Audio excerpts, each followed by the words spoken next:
샬롬, 오늘의 말씀지기 김동엽 간사입니다.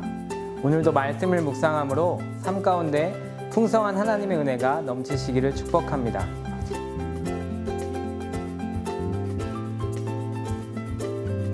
고난의 때를 살아가는 사람들을 위해 쓰인 베드로전서는 예수님께서 이미 먼저 고난을 받으셨다고 이야기합니다.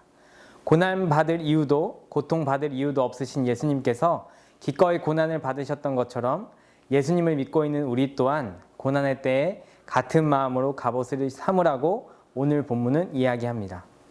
갑옷은 전쟁 용어로서 전쟁과 같은 전투의 현장에서 몸을 보호하기 위해 입었던 옷입니다. 세상을 살아가는 우리는 계속해서 유혹과 핍박, 어려움 속에서 살아가야 하지만 이 고난을 통해 죄의 유혹을 끊어버리라고 말씀하는 것입니다. 오늘 본문에서는 두 삶의 방식을 대조적으로 보여주고 있습니다.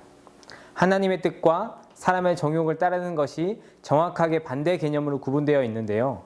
하나님의 뜻을 따라 육체의 남은 때를 살게 하려 함이라는 말씀에서 남은이라는 말은 생을 마감하기 전까지의 시간을 의미합니다.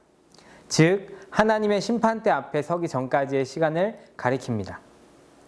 그러므로 육체의 남은 때란 예수님의 재림까지의 시간으로 말세의 때를 의미합니다. 베드로전서는 말세의 때를 살아가는 성도들에게 다가올 크고 작은 고난을 대비하도록 하는 책입니다. 예수님을 믿는 우리는 하나님의 뜻에 따라 살도록 구원받았습니다.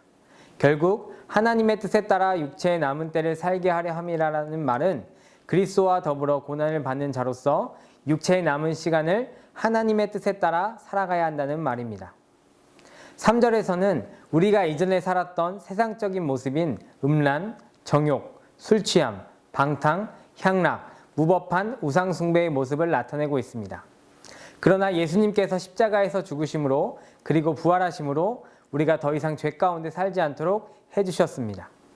그렇기에 더 이상 예수님을 믿지 않을 때의 삶으로 가지 말라고 오늘 본문은 분명하게 말하고 있습니다.